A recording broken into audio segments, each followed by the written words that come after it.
Hello and welcome for another week of legacy videos on StarCityGames.com. I'm Drew Levin, and this week, as you can see, we are playing the Grixis Disciple combo deck that I posted about on Thursday. So, what this deck does is a little bit of everything. It's got Mox Opal and Goblin Welder to sort of provide speed and resilience. It's got Tezzeret as a way to go over the top, Baleful Strix as a way to buy some time, and Disciple to tutor up a bunch of combos, which, if we hop into this, we'll see there's Thopter Foundry and Thopter Foundry and Sword of the Meek. There's Auriok Salvagers and Pyrite Spellbomb. There's Painter's Servant and Grindstone. And there's an opposition in there thrown in, since we're interested in tapping Disciple of Deceit. We're going to be able to make a lot of Thopter tokens, and these Baleful Strixes are often going to be on defense. So that's the deck. It's got a sideboard that's a little all over the place, but the most important part of the sideboard is that since we don't have any 3-drops, we aren't going to be tutoring on 3, which is the real reason why we don't have anything like Ensnaring Bridge, but are instead relying on Phyrexian Revoker and Pyroblast and Notion Thief against decks that are inclined to cast Show and Tell. So, to our hand, we've got 1 land and a Mox Opal. I would be inclined to keep if this were an artifact land. As it is, we can only really cast Goblin Welder and hope to draw a black source, so this one's got to go back. This one, however, is quite good. As you can see, we can Springleaf Drum into Disciple of Deceit plus Faithless Looting and start tutoring the following turn. I don't even know, like, what's going to happen here. I have, as of yet, not activated Disciple of Deceit at all. Like, I've not resolved its trigger. I played a bunch of games, but people kept, like, plowing it and bolting it, and people, you know? So, it looks like we're playing against elves. Windswept Heath getting Dryad Arbor means that they don't have a 1-drop, which is odd because they play like 20 of those things. But, yeah. Oh, maybe... Sure, that would do it.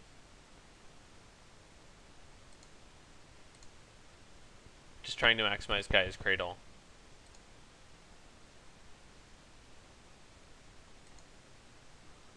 So they're unloading their 1-drops. I assume what's going to happen next is they're going to cast Natural Order, and we will die horribly.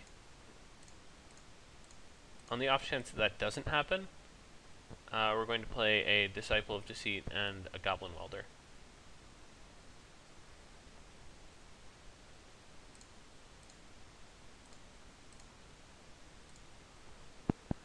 And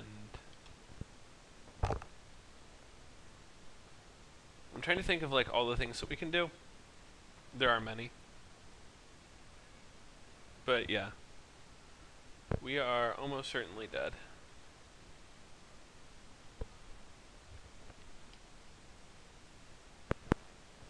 So they get, yeah, a gigantic thing, add 16 points of power, and 1625, yeah. We are very dead.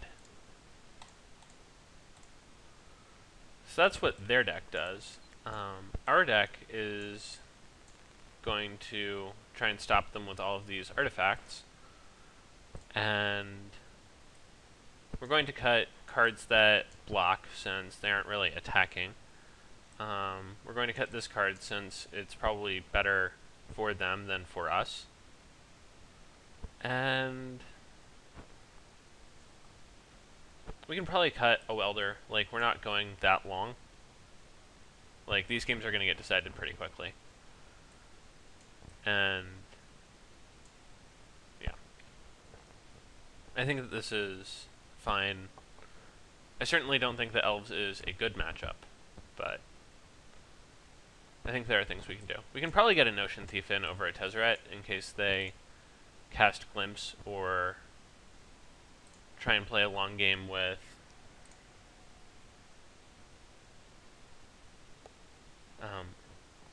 Visionary Symbiote.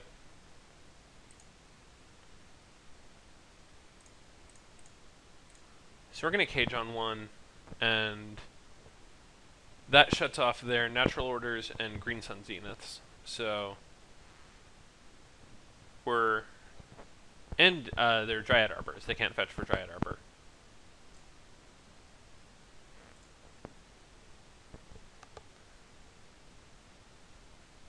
So it takes out like 9 cards.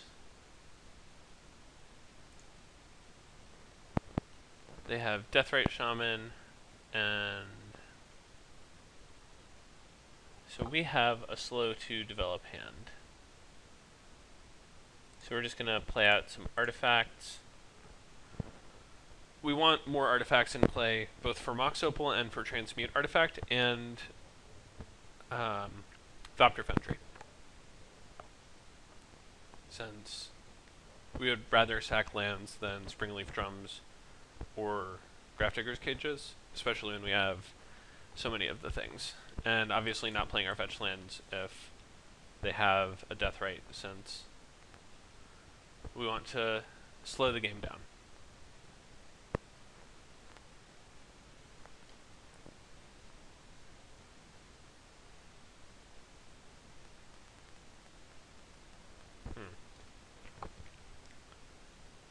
So this is annoying. I think we actually just have to cast Faithful Slitting here. And try and do something, since passing on turn 3 is miserable.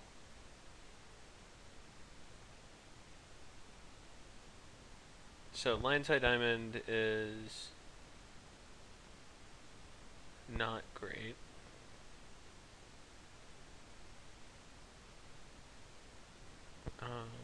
We can transmute for...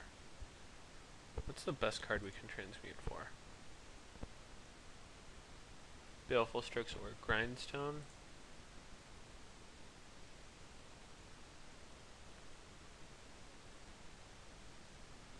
We could transmute for a top.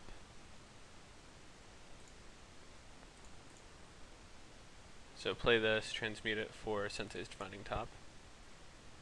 Or transmute our Springleaf Drum for Sensei's Divining Top, rather.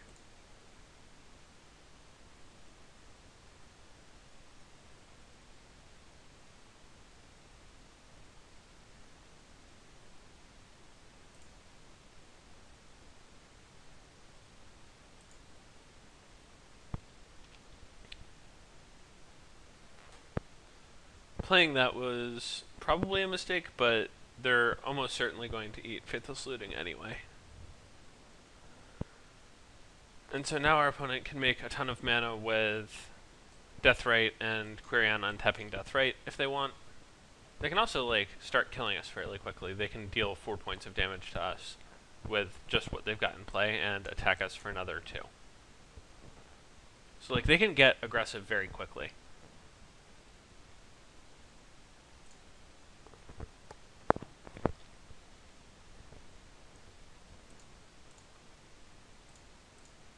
And yeah, just eat Faithless Looting and Transmute Artifact.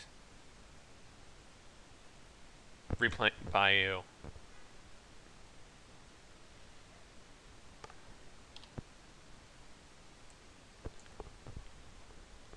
Yeah, so pick this up, untap this, eat this again with the fresh mana.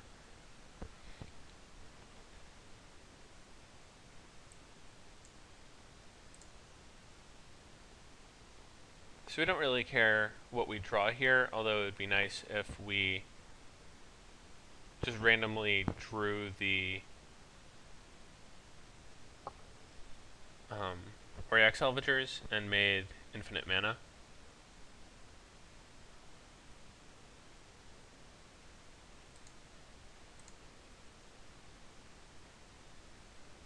So we didn't, but we drew that one, which is pretty good. So now we're interested in topping. Salvagers is our next card. And assuming that we don't die, we can win the game next turn.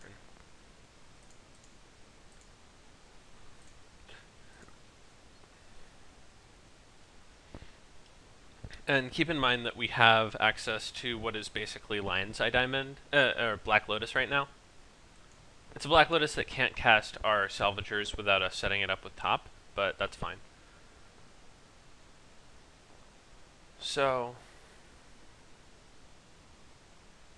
yeah, they can mess around all they want, but we're going to get to draw our deck very, very, very slowly.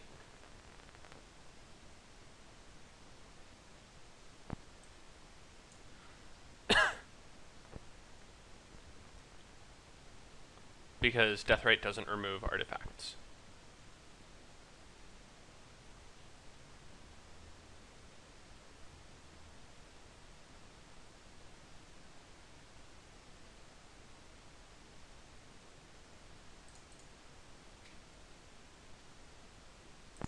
So we're going to get this Tundra.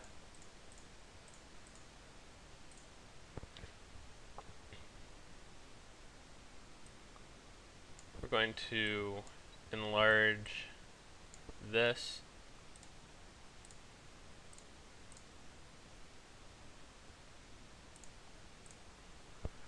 We are going to go through a lot of iterations of this before we do anything else.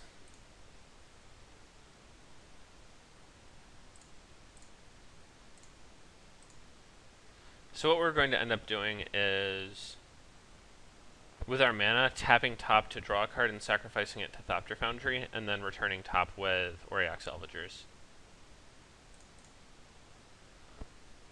And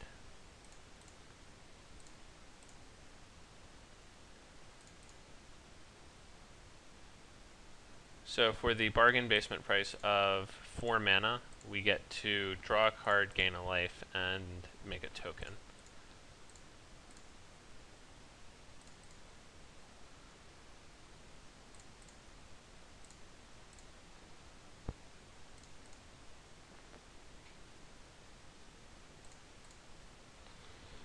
So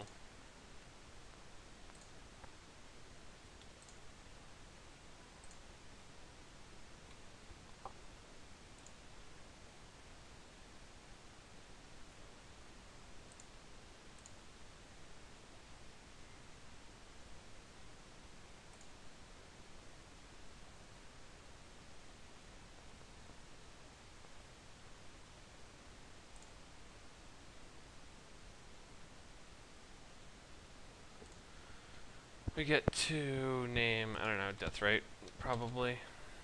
I'm trying to think if there's like any card that they could have that, I guess Wirewood Symbiote.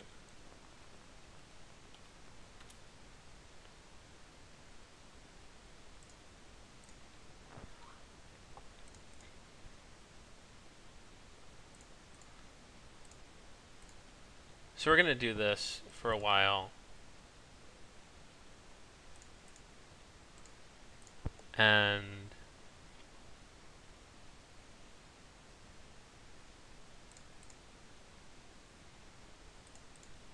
maybe our opponent will just skip board and concede, but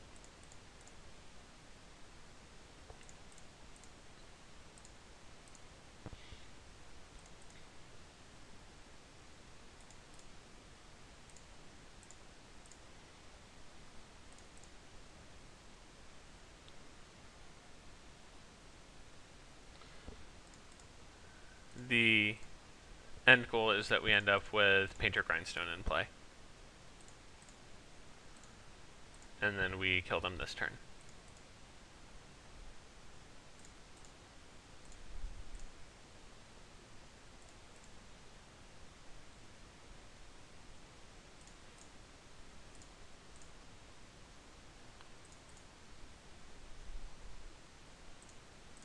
So I'm going to do that, and you guys can take a break. So our opponent has conceded to our explanation of draw a card, sacrifice it, rebuy, and cast Painter and Grindstone and kill them. Our opponent apparently had Crater Hoof Behemoth in hand, which, in conjunction with 2 Deathrite activations, 3 Bayou, 4 Dryad Arbor, and a Guy's Cradle for at least 5, would have killed us next turn. So, I feel pretty good about how this game went. Now that he knows what's up, it's likely that the game is actually going to slow down even more, because, you know, he can bring in discard spells, he can bring in Abrupt Decay. Just like, there's a lot of stuff that our opponent could have, but I don't think that it's worth boarding something like Spellskite, and Tezzeret is just like pretty iffy against all of their like 1/1s and Nettle Sentinels and, you know, stuff like that. So I think that we're just in a flat out race situation. If anything, I want like fewer Welders, fewer Tezzerets, but otherwise feel pretty good about this.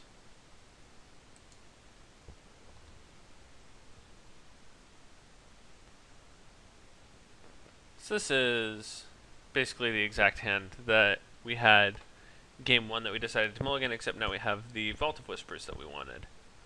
So, gonna keep this one and hope that we don't get punished. I play pretty fast and loose, you will notice.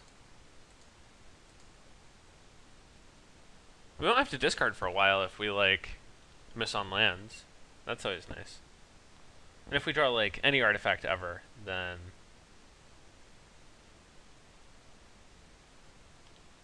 we're just, like, solid gold.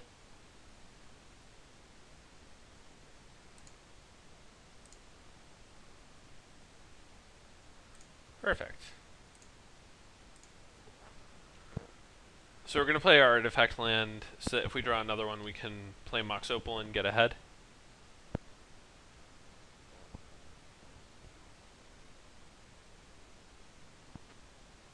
Our opponent's on a mulligan, so like I'm not super afraid of what they've got going on.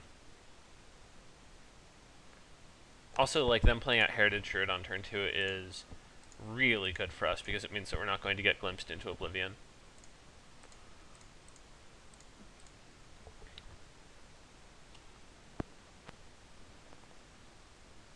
So, playing Disciple, which I think is right.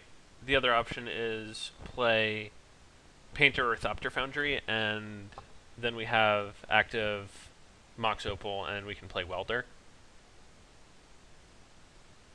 But I would like to trigger this and get like a drum or something. Yeah, see, this is what I was thinking about when I was keeping the hand. Was like, they could reasonably board in like Abrupt Decay and just like go even longer.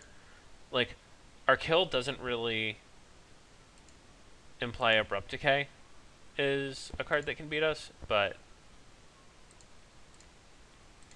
I mean, if we don't have Auriok Salvagers, then Decay is just fine. So, this is the turn where we quote-unquote go off, which is to say that we are casting a great many spells.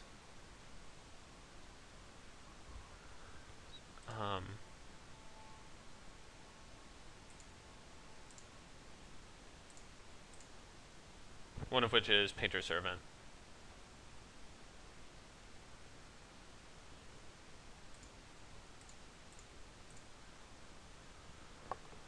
And we'll name, I don't know, White. And so Disciple of Deceit's going to untap. We get to discard Goblin Welder and find Grindstone, play it, and activate it.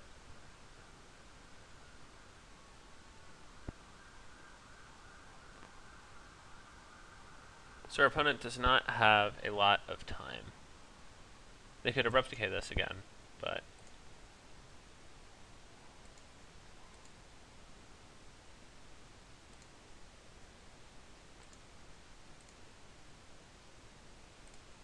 discard this one, find the Grindstone,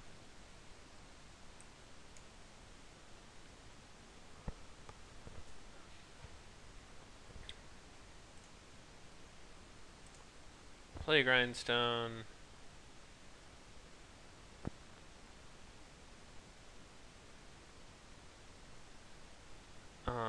We don't really need to activate it on our turn, but yeah.